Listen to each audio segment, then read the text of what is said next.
Didn't need them. Okay, Also, fine. if you're still covering your ears, here, I'm waving if you're looking at the audio. Come back to us. If you're looking at the audio, you can't look at audio. I can't. Oh my god. Oh, this is going downhill fast. Okay.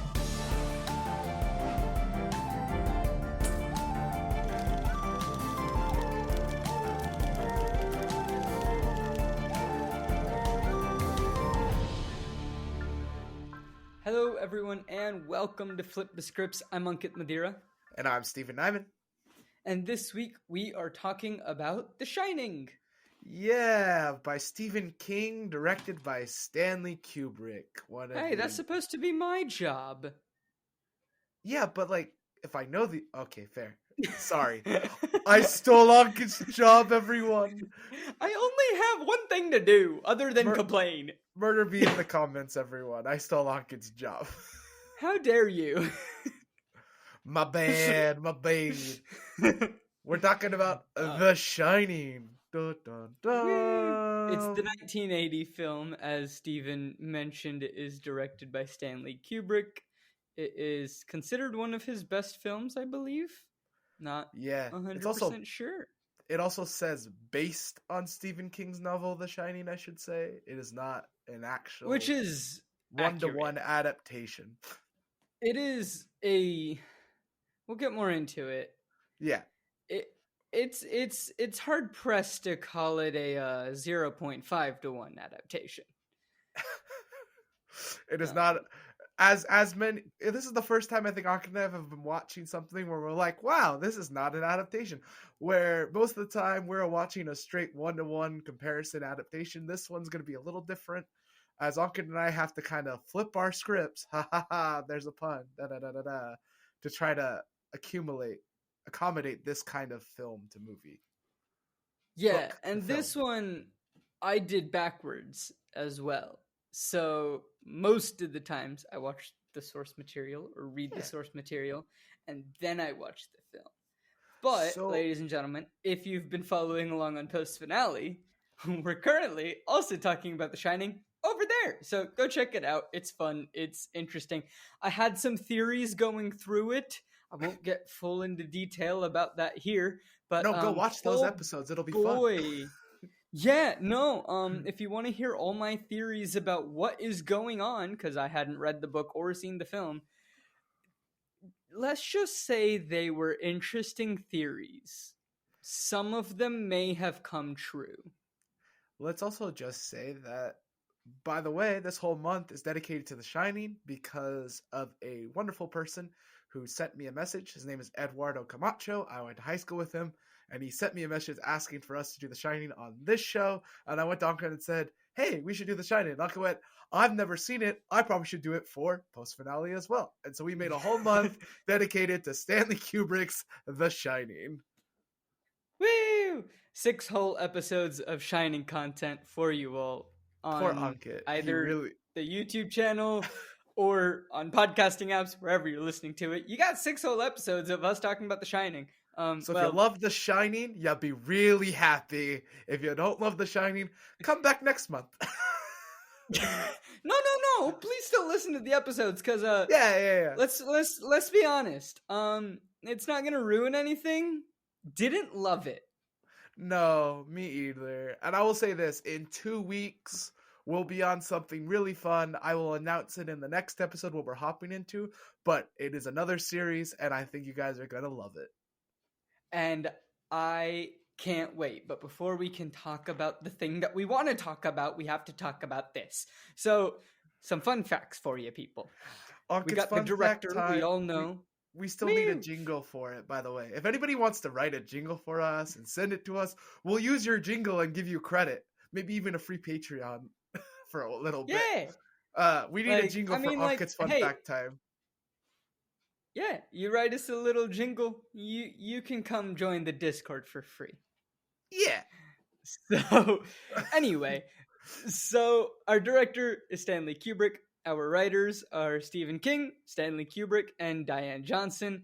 I don't know how much Stephen King was actually part of the writing room?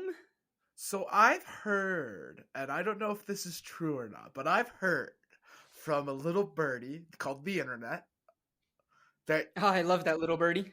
that Stephen King hates this film. Like, yes, despises I have also heard that. it.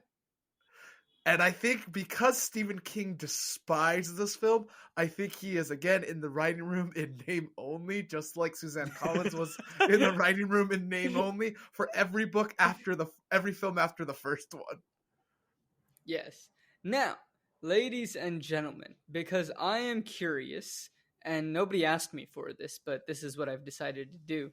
I don't know anything else that Stanley Kubrick has done, so I clicked on his IMDb page. He has also done 2001: A Space Odyssey, Barry Lyndon, A Clockwork Orange, Full Metal Jacket. Those are the first 4 things that pop up. The Shining doesn't even pop up as one of the first 4 things he is known for. Yeah, well, because Clockwork Orange is like a cult classic beyond all recognition. I mean, and the Space Steven, I'm Odyssey. not gonna lie, I haven't heard of a single one of those except for 2001: A Space Odyssey. Oh my gosh, Ankit, you got to do Clockwork Orange for your podcast for post finale. That's a film? Well, I mean, Clockwork obviously Orange? it's a film. It is a film. It is a masterpiece. I love it. So, what is the rating of this film, Ankit? What is the IMDb rating and the Rotten Tomatoes?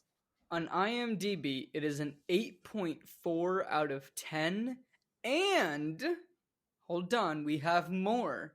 It is ranked number 67 on the IMDb Top 250. Wow. I wonder what number 1 is. It is number 1, I'm pretty sure, is Shawshank Redemption. Let me check real quick. Really? Shawshank Redemption is the number 1 film according to IMDb? I am 99% sure it is Shawshank Redemption. Yeah, 1 is Shawshank Redemption, 2 is The Godfather, which I still haven't seen, 3 is The Dark Knight, 4 is The Godfather Part 2, which I still haven't seen, and 5 is 12 Angry Men. Another good film. I love 12 Angry Men. It's also based off of... That's the top 5. I don't know if the play came out first of 12 Angry Men or the movie. Well, the movie came out in 1957. The play's pretty old, too. Okay. I don't know. But the play's good. It's just... But they call it 12 Angry Jurors now because, you know, you want men and women in the play. Yeah. Sure. Cool. Still great. Still good film. Yeah. Still saw great it in film. high school. I saw it in high school because I had to... I didn't see it in school. I saw it outside of school. But I saw it for this thing... I saw it for 4-H, actually. Because my in English Washington... teacher made us watch it. Oh, nice. In Washington, they do a thing where, ladies and gentlemen, I went to high school, if anyone's confused. I went to high school in Washington. He went to high school, everyone. He actually got an education. I tried. It's almost like Ankit has a master's in fine arts and acting. Yeah. Hey, that's the one time I graduated with honors. Woo. But I did a thing called Know Your Government through 4-H, where every year they would go through a different governmental branch, and then the 4th year, because there are 3 branches of government in the States, the 4th year would be all about journalism. So that's how they would break it down. So as you're going through high school, you would have every year. So if you went all 4 years, you would do 1 year of each, and you would go through every single one. So in that, my first year was the judicial branch. And so we had to learn about how jurors worked and everything. So one of our classes before we went to the conference was we sat down and we just watched the film. Yeah, being on jury duty is not fun. I've never been on jury duty. I do not want to be on jury duty. I was on jury duty and I called in every day to like go in, and you have to take off your work for it because they pay you to take off time. And then every time I called in, they were like, "Oh, we don't need you." So I just had a free day off, but I was like, I had so much to do at work in that time period. They just didn't need me. I was so mad. Okay. Oh, that's fair. Cool. So it had an 80-something% from IMDb. It's 8.4. 8.4. 8.4. It's a good rating. All right. Tell me what does the Rotten Tomatoes say? Rotten Tomatoes, which one do you want first? The critic score. I think the audience score is always fun after. Sure, 83%. So the critics and IMDb are very closely aligned. Yes. They are similar. The audience, however, is a bit skewed. Is the audience 50%? Oh, no. Skewed in the other direction. It's 93%. The audience loves the crap out of this film. We got to be careful, Kit, because if so many people love this film, we have to be really careful. Ladies and gentlemen, Stephen can be careful. I will not. So, okay. We just don't want so much hate. It was enjoyable. Yeah. I'll give them that. It was enjoyable. It's just not my type of film. It's just not something that I would sit down on a random Tuesday and be like, you know what I should watch? The Shining. But, like, it was enjoyable. Yeah, so, kind of giving a little bit of a backstory of what this whole book is about, and film. This is how we do it. I have more fun facts. You've skipped a couple. Oh, we have more fun facts? Yeah. You forgot the whole money portion of this enterprise that is called filmmaking. Oh, that's right. How much does Stanley Kubrick spend? He spent $19 million US. Holy moly. And how much do you think he made? I'm going to guess he made his money back. It was in the 80s. Yes. Oh, yeah. Do keep in mind, ladies and gentlemen, this is 1980s money. Yeah. So he spent $19 million in the 80s? Well, probably in the late 70s because the film came out in 1980. So I'm going to assume he made somewhere in the 40 million to 60 million range. Pick a number. 45 million. You are very close, and this might now be your closest guess. It's 47.3 million US. I think actually my closest one was Hunger Games, where it's like a 0.2 off. No, it was Songbirds and Snakes is what you got really close on. That's what I meant. Whatever one, I was like really close. But hey, okay, cool. If anybody's watching ours and wants to like be like, this is when Stephen was the closest, let us know. Yeah, we'd really appreciate it. We do not have that remembering capabilities. So I mean, Sebastien edits our videos. He could tell us, but he probably he has busy. A lot on his plate anyway. He doesn't need more. We appreciate you, Sebastien. You're our number one fan, even though we force you to watch our videos because you edit them. Thanks, dude. So, one more fun fact before we get into the gist. One more fun fact. This film, yeah, I know, right? This is different. This film technically has 2 director's cuts, which are both claimed by Stanley Kubrick as valid cuts.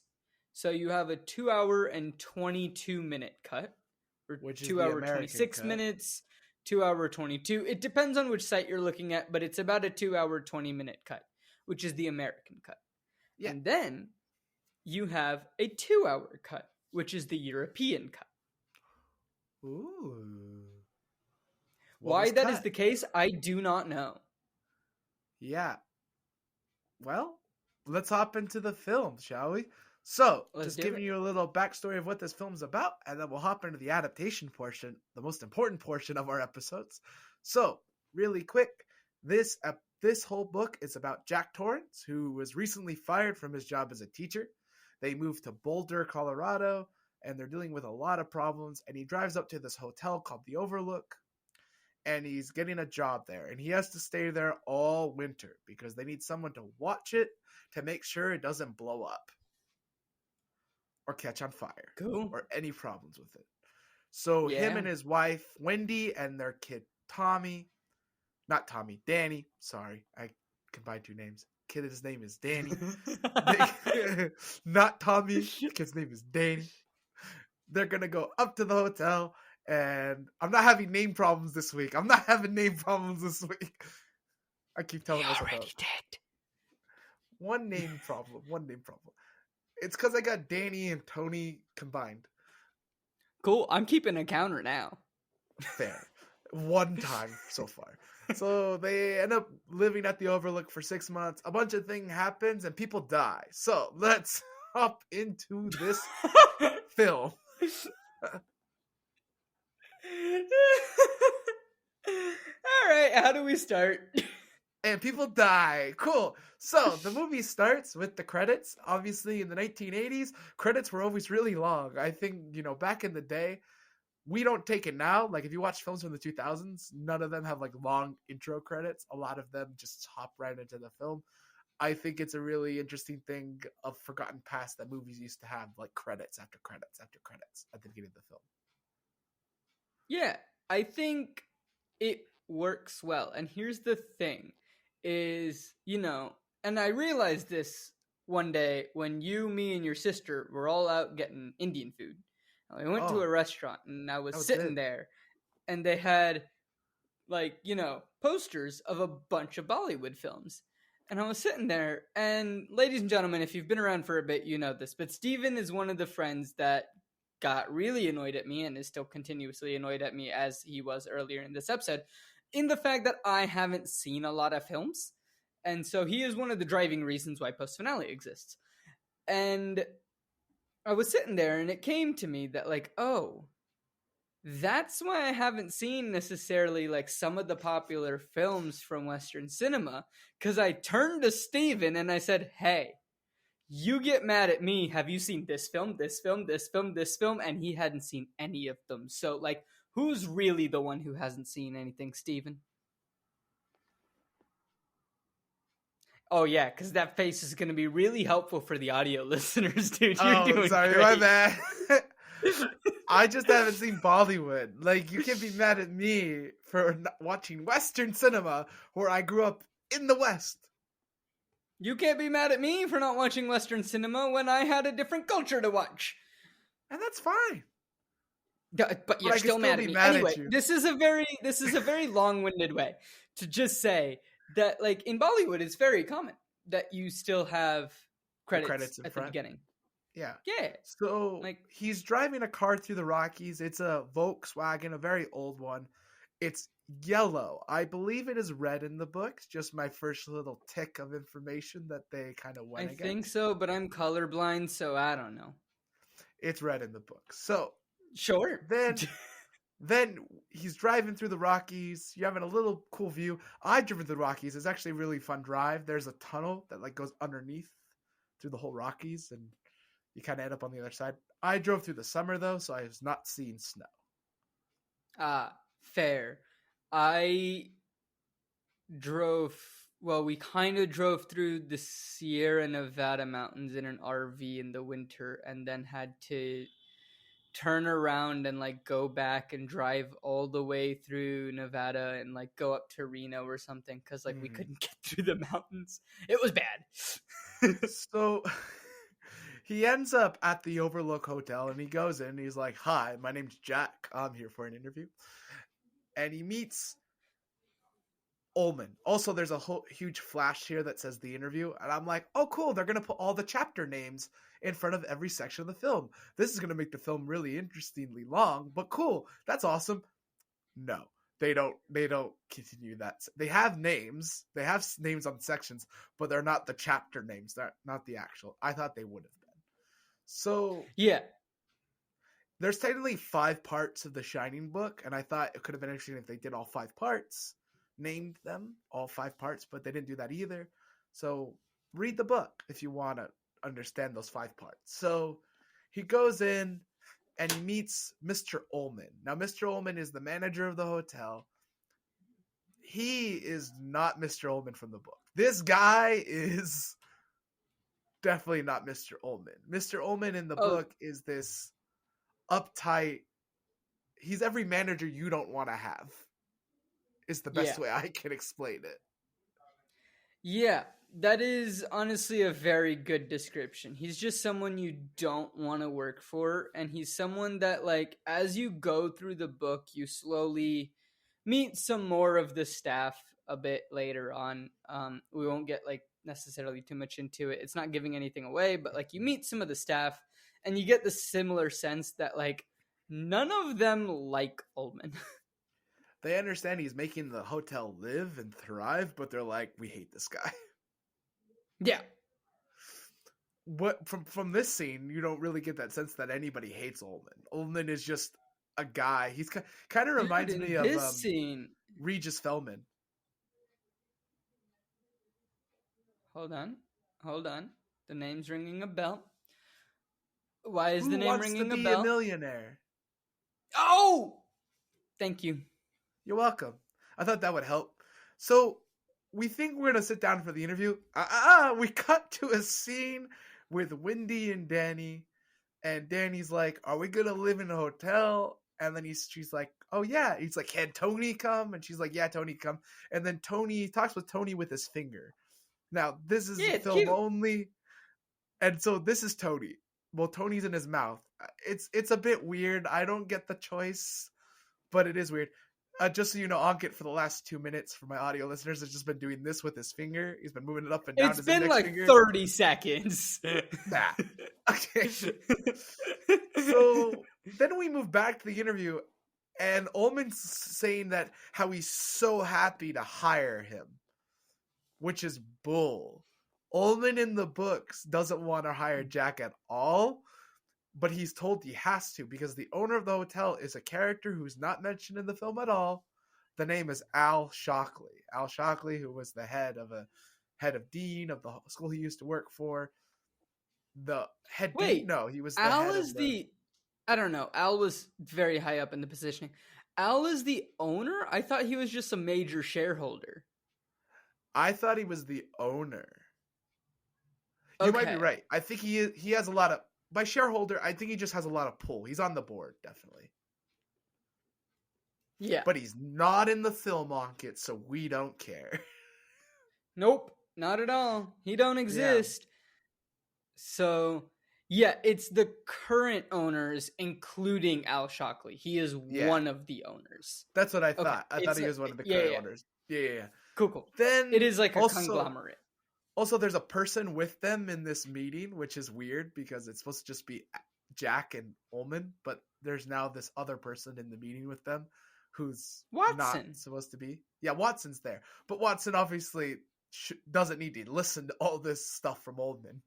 So They talk about the season of the hotel and what his job entails and how it isolates them for 5 months. He's like, oh, that's good. I can work on my book. And he has that Jack smile, the kind of cheesy smile. I will say Jack Nicholson does a great job at just playing creepy. His smile is just impeccable. No wonder they chosen to play Joker 9 years after this film. Oh, not gonna lie. I wish I knew more about Jack Nicholson's discography, or what, I don't know how you... Filmography? Filmography. Discography is music. My brain's doing great, ladies and gentlemen. He is also known for Chinatown, As Good as It Gets, The Departed, One Flew Over the Cuckoo's Nest. Great film. All of those are great films. A Few Good Men as well. He plays Lieutenant Colonel Jessup. Sure, I haven't seen any of these films. He's also in Anger Management. Jack Nicholson was such a power star in the 80s that when he played Joker in a Batman film, the Batman film with Michael Keaton, he is the first name mentioned before Batman. Was Michael Keaton one of the ones that we liked as Batman? Yes, Michael Keaton is one of the good Batmans. Oh, okay. So Michael Keaton. I still don't know which one that is. Like, I know who Michael Keaton is, but like, I still don't know. He did the Batman. He did the Batman. Batman Returns. No, that was Robert Pattinson. No, the Batman is not Robert Pattinson. It's just called the Batman. What? So was the new one that just came out. Was it called the Batman? It had the? Yeah. Okay, maybe. No, I think it's just called Batman. Then it's just called Batman. Okay. So Batman Returns, that was Michael Keaton. Then Val Kilmer took over for Batman Forever. Then Val Kilmer said, I don't want to be Batman anymore. Then George Clooney took over for Batman and Robin. Then Batman died for a while. And then Christian Bale took over and did 3 films as Batman. Did Batman Return. Batman Begins. Batman Dark Knight. Dark Knight Rises. I've seen that trilogy. They didn't have the name Batman in the second 2 films for some reason because I think there was something about the Michael Keaton estate or like suing Tim Burton owned the name. And then they did the Batman with Robert Pattinson. Okay. That's been a enough long Batman. Batman v Superman as well. So, with Do we talk about that film? I haven't seen it. I the don't know. extended director's cut, yes, because it's actually quite good. Zack Snyder's good at when his stuff is extended, but on the original cut, no. So, like, okay, that's interesting. So back into the film, Jack Nicholson is there and he's like, I can work on my script and my playwriting, which is true. Like in the book, that's what Jack wants to do. He just wants to write. And Ullman is there and he's like, oh, let me tell you about some of the things about the hotel. The last caretaker, his name was Grady, and he killed his family and himself because of cabin fever. So there's a lot of dark stuff about this hotel. Mm-hmm. We don't have time to think about it because we cut to another scene where Danny and Tony says that his father's got the job. He's about to call his mom and say he got the job. Then Jack calls his mom and it's like, "Yeah, I got the job." And he's talking to the mirror. And then Tony's like, talking to the mirror. Yeah, Tony's like, I can't tell you about the hotel. And Tony goes away, and then he has a vision, if you will.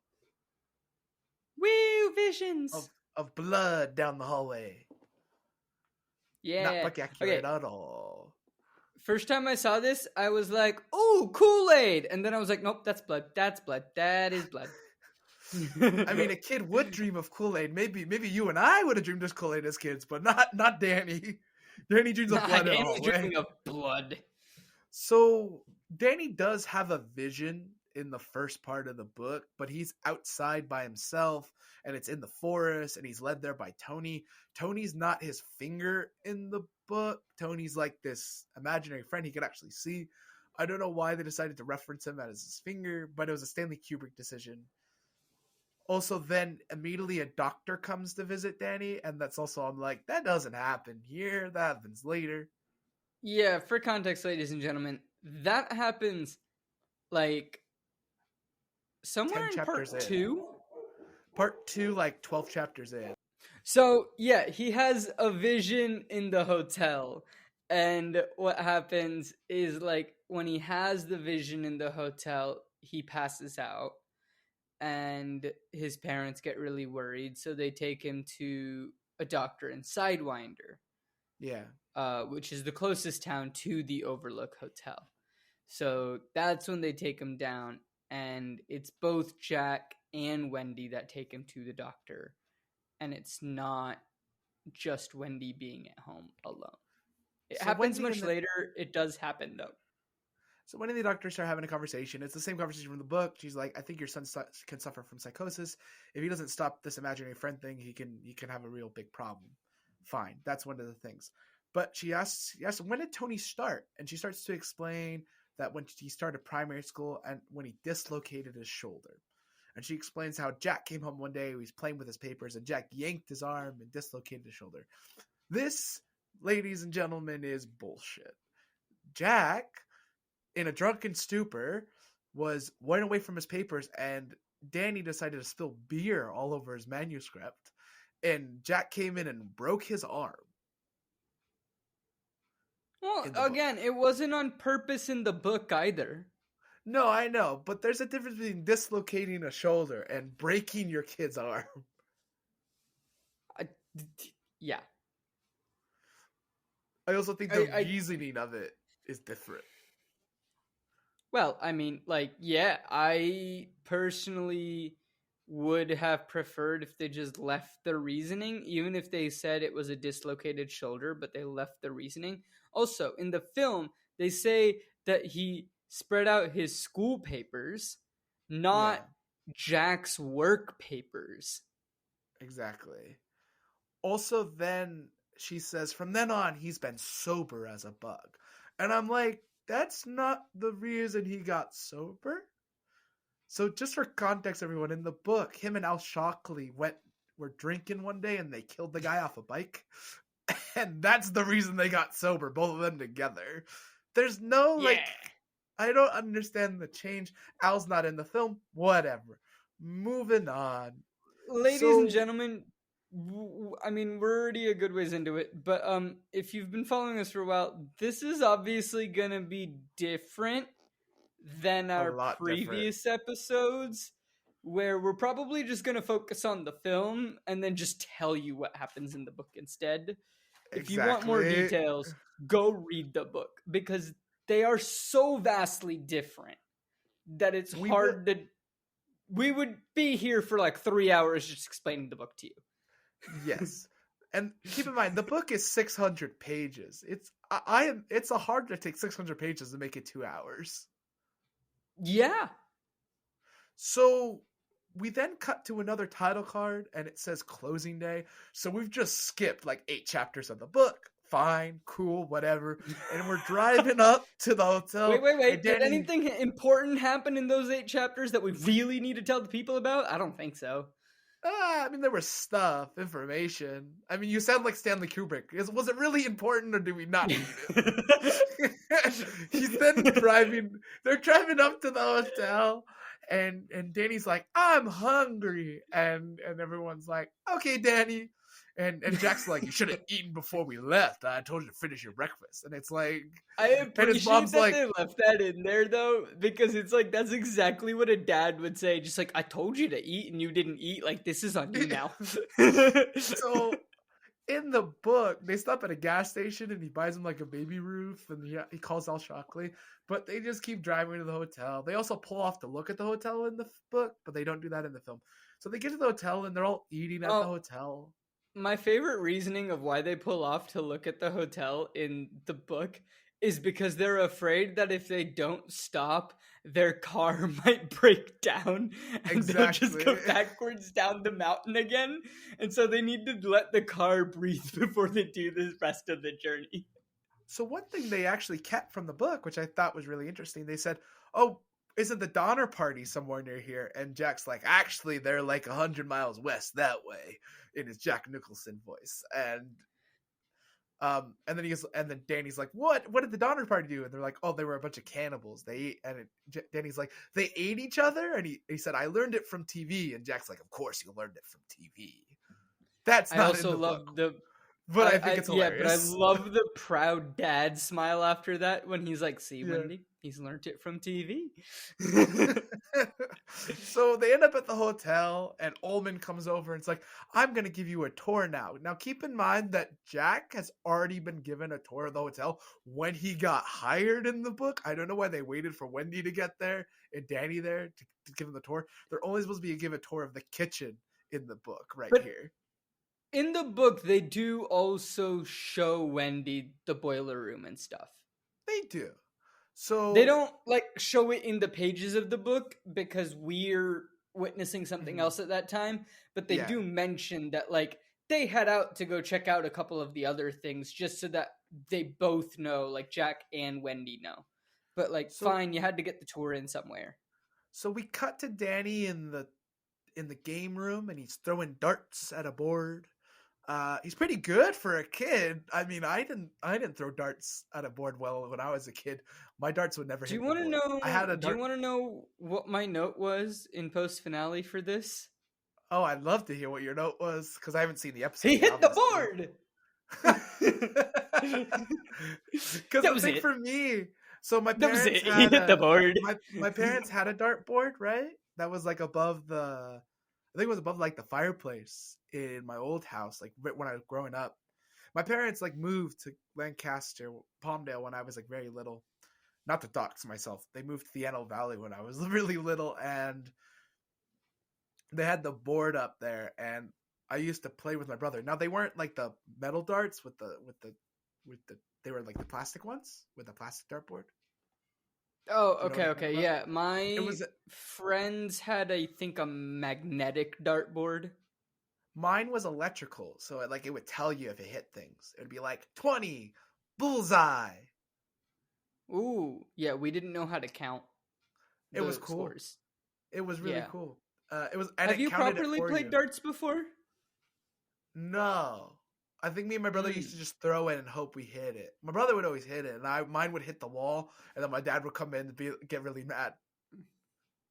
Fair. I've only played it once, and it was in a dive bar in Edinburgh.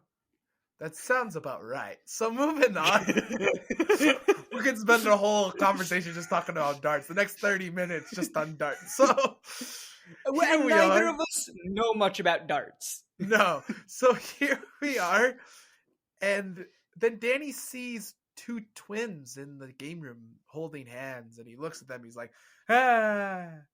Yeah. Hey, ladies and gentlemen, if you absolutely love this film and you have never read the book, close your ears for a second. The twins don't exist in the book. I don't understand the twins either. I was like, who are they? What? And then I knew exactly who they were. I realized who they were like 5 seconds later, where I'm like, oh, they're Grady's kids. But like, still, I'm like, didn't need them.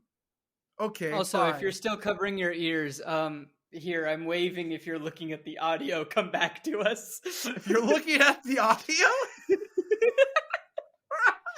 You can't look at audio, Ankit. Oh my god. This is going downhill fast. Okay. So we come back to a tour, and they're talking to them about how this hotel was built on an Indian burial ground. And I'm from the book perspective going, that's not true. Also, you're confusing one of Stephen King's other stories with this story. Wait, which other Stephen King story are you confusing things with? There's the one where they go through the closet because they're here. What's that film? With the TV. Look, you're asking the wrong person to define a film for you. It just says they're here. I'm trying to remember what they're here from. I don't know. Poltergeist. Never seen it. Okay, well then the Poltergeist film, they bury up an Indian burial ground, and that's what causes poltergeist in their house, and they're here. The little kid says that, and it's just, I feel like they're confusing the two. So, not directed by Stanley Kubrick, I think is written by Stephen King, I believe. If I'm wrong, please don't bury me in the comics. I don't know a lot about Stephen King novels. I'm not particularly a fan of Stephen King, but I did read it for the podcast, so. Hey, you might enjoy Shawshank Redemption. That's also a Stephen King novel. Ooh, maybe. So, and then they show him the Red Tact, which is a snow car. Now, that doesn't exist in the book. In the book, it's just a snowmobile. I understand maybe they needed to give it like a really specific thing. They're like, hey, if you know how to drive, you can drive this baby. There's supposed to be kind of no way out when the snow hits, except for this snowmobile that's supposed to not be working. So it's a lot more trapped. Yeah. Then they meet Dick in the ballroom. Now, Dick Holloway is Richard Hollerin. Hollerin, thank you. I guess that's all right. 2. We're at 2. So Dick Hollerin is a cook. He is the African-American cook of the Overlook Hotel. So Dick's in the ballroom, and he's like, come this way. I'll show you the kitchen. So he takes Danny and Wendy and show them the kitchen. Dick then calls Danny Doc, and it bothers Wendy. Wendy's like, how do you know we call him Doc? He's like, oh, I heard you say it. She doesn't really believe him, but she lets it go. It turns out that Dick can read thoughts. So he can read Danny's thoughts and his mother's thoughts. That's why he knew Danny was called Doc. Yeah. So Dick sends his own mind transfer into Danny. He's like, hi, you want some ice cream? And Danny's like, holy moly, this guy can speak into my mind. Now, in the meantime, Steven's taking these types of notes. Now, ladies and gentlemen, the notes that I take are very different. And there is a reason that for this show specifically, Steven does the recaps. And it's because the notes that I'm taking is what's in the fridge and the freezer. We have 15 rib roasts, 30 10-pound bags of hamburgers, 12 turkeys, 40 chickens, 50 sirloin steaks, 2 dozen pork roasts, and 20 legs of lamb. Do you like lamb? No. Oh, we also have canned fruit, canned vegetables, canned fish, and meats, hot and cold cereals, post toasties, cornflakes, sugar puffs, Rice Krispies, oatmeal. We 10 out cream of wheat.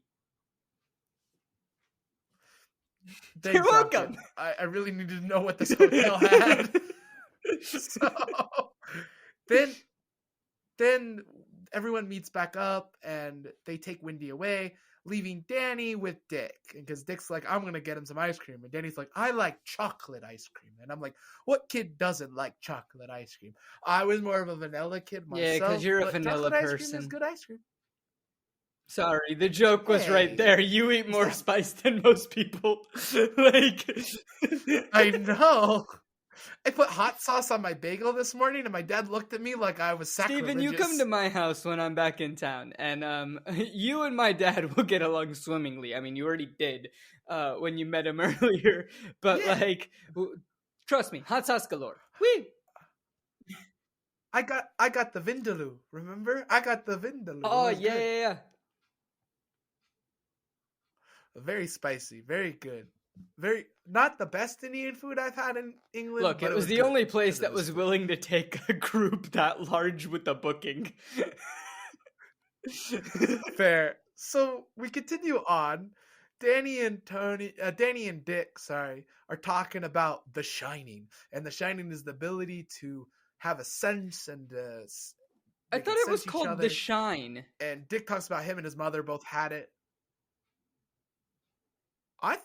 Well, no, because the book is called The Shining. No, I know, but I thought Dick calls it, like, what he and his grandmother used to call it is The Shine. I thought they called it The Shine. Either way, it's the same if I'm wrong, let me know. idea. Cool. Concept. Yeah. So, he says they're able to hear each other's thoughts. And then Dick asks about Tony, and he's like, well, Tony's a little boy that lives in my mouth, which is not book accurate. I don't know why they decided why does Tony have to live in your mouth? And also, Tony's apparently, when Tony's scared and doesn't want to be in his mouth anymore, he goes and hides in his stomach? That's what I'm saying. I don't get it. I really don't. So then Danny asks Dick about the hotel, and Dick says, the hotel's great. You'll be safe here. And he says, what about room 237? And Dick's like, don't worry about that room. Nothing bad will happen to you. Don't go in there and stay out of that room. Now, in the book, okay, you're probably going to say the same it's not room 237. Sorry for all you movie lovers. It's 217, if I remember right. Or no, 317? Yeah. Let me look it up properly so that we have it correct. Also, in the book, he straight up tells Danny, hey, this hotel has some problems. Look out for the animals. Look out for the animals that are shaped like grasses. What are they called? They're like tapestries? Topiaries. Hedge animals. Topiaries? Topiaries? I don't know. Look, it's room 217, and now I will look up what that word is. Okay, so here we are in room. He says, and he straight up warns Danny not to go 217. He also tells Danny, I'm going to Miami. If you need to contact me, you know how. And he offers Danny to go with him. Which I thought was just really cute. I don't understand why this... Yeah, but that was cut from the film completely. Also, they are topiaries. It is the art or practice of clipping shrubs or trees into ornamental shapes. So they've cut the topiaries from the film completely, by the way, and they've replaced it with a giant hedge maze. They've also cut they cut something else. I'm trying to remember what they cut. It's all right. They cut the croquet court. So there's a famous croquet court that's supposed to be there in the hotel, and they've cut it completely. It is no. No. The sport is like croquet. Something with mallets. But it is not croquet. It has mallets, though. That is true. It does have mallets. I am trying to find it. Keep talking, and I will find it. Waiting on Google. So then we cut to the hotel being empty. It's just the three of them now. Everyone else is gone. Ullman said goodbye. And we cut to the most famous scene of The Shining, probably, with Danny riding his tricycle around the hotel in a nonstop shot, which is a really famous scene. People talk about it all the time. Then No, it's just that's Roque. it. Roque? I think it's Roque pronounced or Roque. I mean, it's Roque. Sure? Is it Roque or Roque? I would say it's Roque. It sounds French. I don't know. Roque. Sure. Roque. Fine. Cool. um, Fine. So Wendy then wakes Johnny up from breakfast and says, we should go for a walk. And he's like, I'm having a bit of deja vu. I do want to give a shout out to the film and I'm like, that editing, is... though. With that scene where Danny is riding his tricycle through the halls. It's really nice in the fact that, like, as he goes up on the carpet, you can hear the sound change compared to when he's down on the hardwood, compared to when he's back. And, like, it syncs up perfectly. So, like, props to them. So, this is weird. Jack says he feels like he's been in the hotel before. That's not in the book, but whatever. They're making this whole extra story about Jack in the hotel. So then we cut to another scene of Jack throwing a ball against the hotel. Now, Jack is there to do work. Jack is not just there to write a paper. He has to go down to the boiler room and make sure the boiler room is fixing. He has to replace a bunch of things on the roof, ceiling, a bunch of tiles. He does in the none film, of that. Jack legitimately just goes to the hotel and doesn't do his job.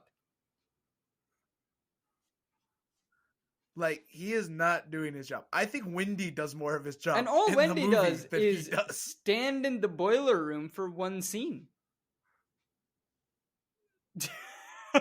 Exactly. So, but he's throwing a ball against the wall, and I'm watching this scene going, he's going to break something. He's going to break something. He's going to break something. Maybe it's just me. I was always told never to play a ball. I was also told that. That's just me. It didn't stop us. My dad had to create... One of our favorite games was that, like, at the bottom of the stairs, we would have, like, a beach ball kind of thing. And then we would have to try to hit the beach ball up over the person who was sitting at the top of the stairs. And then the person at the top of the stairs had to try to get the beach ball in through the door frame at the bottom of the stairs. So, like, that was the goal. But then if the ball went over the edge, it was considered out. Now, my mom had a 3D puzzle of the Taj Mahal right next to the stairs. My dad ended up having to... Oh, no, my dad ended up having to build a plexiglass case for that thing because of how many times me and my dog Kush broke her Taj Mahal puzzle. Oh, God. We almost broke some glasses when I was a kid. There were these glasses my mom had, like, above a window. Like, there's really fancy little glasses. We broke, like, 5 of them. We broke her big purple one. Yeah, I mean, like, we were never allowed to play with, like, a hard ball inside the house. Like, it wasn't tennis balls. It wasn't anything like that. Well, this was a softball still, yeah, no, the only time that we were allowed to, I think, even have a hard ball is, like, if we had a tennis ball and we're maybe playing fetch with Kush, but usually we would just go outside. Yeah, so Jack's throwing a ball against the wall. Wendy and Danny are going into the long hedge. They're like, you can get lost in here. And so they're walking around the hedge trying to check it out. And then Jack goes to like a hedge, a view of the hedge. It's really cool. It's a really cool shot. It's a 3D rendering of the hedge. And he's looking at the hedge and he sees a red jacket in it, and it cuts to a buzz shot of Wendy and Danny in the hedge, which I'm like, oh, that's cool. It's a bit weird. Not in the book. It's fine. Then we cut to Tuesday, and there's a TV guy saying, a storm is coming. Beware. They get snowed out anyway in the book. There's no storm coming. They just get snowed out every year. Like, we don't need a storm to be like, oh, they know it's get snowed coming. In. Also, in the book, something that we just skip through is pretty much like their entire first 2 months there, where, like, they go into town almost every other day. Like, they go into town a lot. They go exploring a lot. Yeah. And things like that. They're like, all right, let's have as much human contact as we can before we are inevitably going to get snowed in. Exactly. So Danny is riding this trike around the hotel again, and he stops in front of 237, which of course we already talked about, and he tries to get in there, but it's locked. He also sees the twins. Twins still don't make any sense. And he goes away. Danny purposely knows to stay away from this room. He does run into it a couple times in the book and tries to stay away. He then steals keys to get into it later in the book. He doesn't steal keys in this one. It's a bit weird. Jack is now typing away at his manuscript. Now, instead of Jack doing his job, maybe trying to get a hold of Al Shockley or a bunch of other things that he's supposed to be doing, he's typing away, and Wendy comes in and interrupts him. He gets mad at her for interrupting and makes a rule and is a dick. Yeah, and he says, so get the in fuck this out of one, here. A couple of things. I kind of get where Jack's coming from. Because she came in while this man is, supposedly working on his manuscript. Or, in the film it's a manuscript, in the book it's a play. Whatever he's working on, he is working, right? And she comes in to just go, it's gonna snow. And he's just like, I know this information.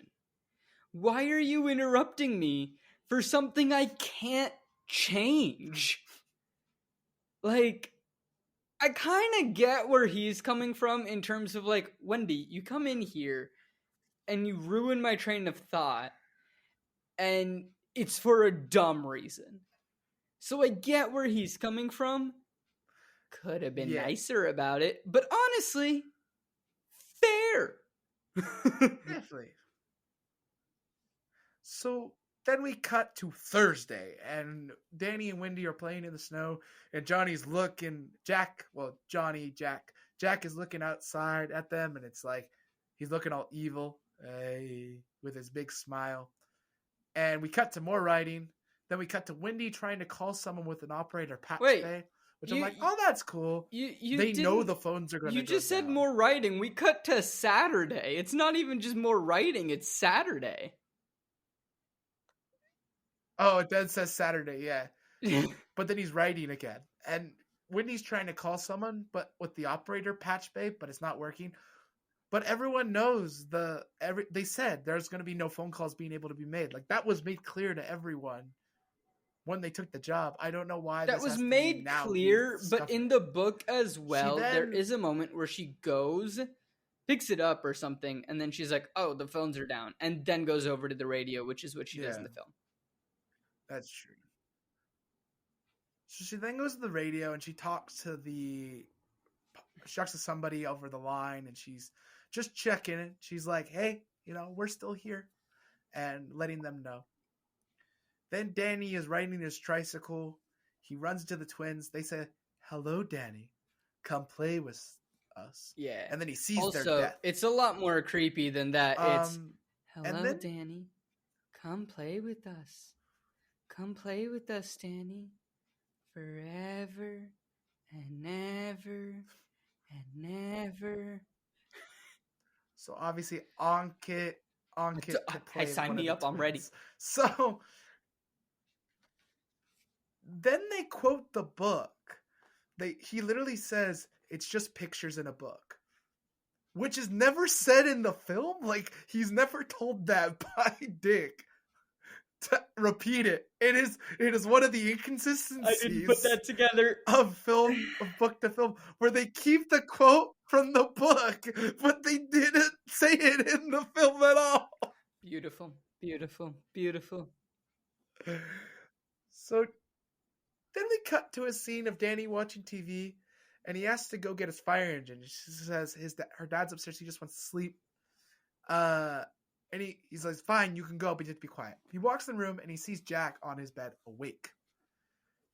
Danny is supposed to be Daddy's boy.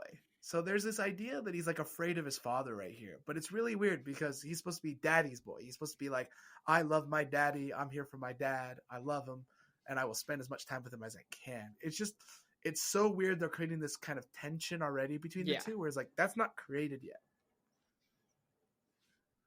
So he says he's having insomnia and he won't hurt them. So Then we cut to another scene. So like too it's long really to think weird. about whether he whacks or not. One thing I do want Danny to is point playing with out his there trunks though is just the wherewithal of that 5-year-old to be like, Dad, are you okay? Like, are you getting enough sleep? Like, sure, it's drastically different than the book. Fine. Whatever. Yeah. But the fact that it's just like, hey, like, are you doing okay? Are you getting sleep? But then the other thing that's important in terms of this film is when he says, you would never hurt mommy and me, would you? And then Jack's immediate response is, what do you mean? Did your mother ever say that to you, that I would hurt you? So, like, there's already this sense of doubt in Jack in this film at this point. That, like, there is this sense of doubt of hurt and pain and suffering. Where, in this point in the book, I don't really think that's there. In the book, what's happening right now is Jack is becoming a little obsessive about some stuff. But he's becoming obsessive about the history of the Overlook. Which is not really mentioned but in the film. He's getting interested in how the Overlook has switched hands multiple times. All the mysterious deaths that have happened at the Overlook over the years, the shady money things that have happened, the fact that it may have been, for lack of a better term, whorehouse is what they call it in the book. Brothel. That's what it is. A brothel at some point. Brothel. Like, there's a lot of, like, gray area. And, like, that's what he's getting really drawn into in the book. Also, he gets so drawn into it, he gets in trouble with Ullman and in trouble with Al. Because he says he wants to write a book on it. And Al's like, if you write a book on it, that's the end of our friendship. But Jack is like, I'll do it anyway. Because most of Stephen King's main characters are writers. I mean, like, hey, to his credit, so write about what you know. That's true. So then Danny's on the second floor playing with a bunch of trucks, and a ball gets rolled in them. And he looks and he sees that 237 has a key in it that's completely unlocked. Yeah, this made no sense. In the book, he steals the key and unlocks himself. No, not fine, so Stephen. Like, sure, 237. but like, how did the door get unlocked? No, Jack didn't do it either, because Jack hasn't been up there until later in the film. True. I mean, he does sleepwalk, though. So maybe they use his body. I don't know. See, like, I wish that they just left Danny being a little bit naughty and stealing the keys. That's fair. So we then cut to Wendy, who's the one scene where she's actually in the basement. Oh, right, with the boiler and everything. And she turns on the high voltage, and instantly you hear a scream, and I'm like, "Ooh, who did she electrocute?" My thought when I saw that was, Danny's in trouble. But then, because I didn't notice that she flipped up the high voltage. That is fantastic. So then she runs. She's like, Jack, because she heard it screaming. And Jack screaming and sleeping at the same time. It's quite interesting. She wakes him up, and he's like, "Oh, I had this terrible dream that I killed you and Danny." And that doesn't give her red flags at all. This isn't true this doesn't happen in the book at all. But the next part does actually happen in the book. So I'll give this part credit. This next part credit. So Danny walks in the middle of their argument, and he has red marks on his neck. And Wendy's like, "Where did you get those red marks?" And instantly thinks Jack did it. Now, this is true in the book. She instantly accuses Jack of the red marks on Danny's neck. Of course she does, because Jack is actually really abusive, really, really angry. In the film, it makes even more sense that she accuses him. I'm like, yes, this is how didn't agree with that. So Jack's like, Jack doesn't speak at all, though. Jack just shakes his head like, "Oh, I didn't do it. without actually saying anything in the film. Here's my gripe with that, right? Like, sure, Jack's really abusive and it makes sense, and Steven's dropping things over on his end. It's fine, ladies and gentlemen, everything's fine. We're all falling apart. But, like, my gripe with it is she immediately starts blaming Jack for something that clearly just happened because the marks are still clear and red. And she just found Jack sleeping and, screaming at the top of his lungs. How is he gonna have the time to apparently strangle your child, who he also loves very, very much, and also be sleeping and screaming at the same time? Got it. You're just going to ignore me. Thanks. Wendy, your question is good. But then... No, I agree with you. But then Wendy just picks Danny up and runs away. And in the book... No. Oh, because I mistake Jack and Danny for a second. Fine. She picks up Danny and walks away. In the book, Jack's like, who did this to you? He actually asked Danny that. And Danny says, she did it. Which makes them think, oh, Wendy did it to him. And that's when Jack takes Danny away instead of Wendy taking Danny away. It's a fun little flip. I don't know why they decided to do that, but... So she takes him away, and then Jack, in his most Jack way, just goes, oh. Yeah. And that is the end of part 1, everyone. That is where we're going to end part 1 of The Shining. If you really liked this episode, I hope you do. Give us a like, help follow, us out subscribe, all the on things. Instagram. Do what you got to do. Flip the Scripts Pod, and we can also be found Co-op Forge on Instagram, TikTok, as long as it is still around. We're on TikTok. We'll find out. We don't know if this is still gonna be the case when this episode comes out, but join us next week for a lovely rendition of Shining Part 2, where we get to the end of the book/film. They're two different things, and we're gonna rate them and compare them. Bye. All right, bye now, everyone.